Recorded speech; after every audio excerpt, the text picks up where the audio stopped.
Bonjour, je m'appelle Axel Pelois, d'entreprise Eurovia basée à Auxerre. Stéphanie Dietre, architecte du projet, architecte de la ville de Sens et de la communauté d'agglomération du Grand Sénonais. Donc les dernières réalisations sur le boulevard des Garibaldi sont les revêtements. Donc l'ensemble des réseaux a été réalisé.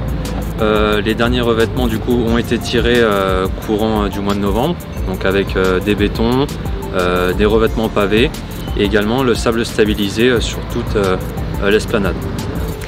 Dans les prochaines semaines, nous terminons l'est de Garibaldi avec l'entrée de ville. Là, il reste encore quelques surfaces de béton bouchardé à couler, puis à boucharder. Là, les fauteuils, les assises ont été installés.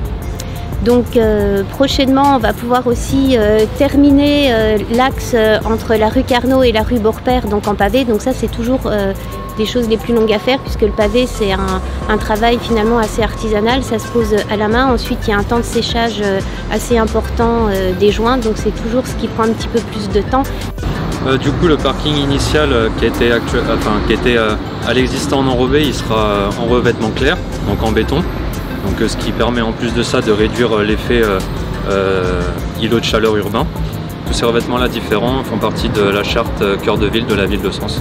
Donc le théâtre, ce qui a été important de fabriquer, c'est cette entrée inclusive, c'est-à-dire que désormais tout le monde peut rentrer par la même entrée, puisque nous avons fait avaler les marches sur la grande porte du théâtre. Il n'y a plus de rampe un peu cabossée qui permettait aux fauteuils difficilement de rentrer sur le seuil du théâtre. On a pu aménager également un petit jardin qui permettra un agrément aussi végétal autour du... Nous avons également retravaillé les candélabres, puisque ceux existants, c'était d'ores et déjà des candélabres qui dataient un peu, puisqu'ils héritaient d'un ancien pont de Sens.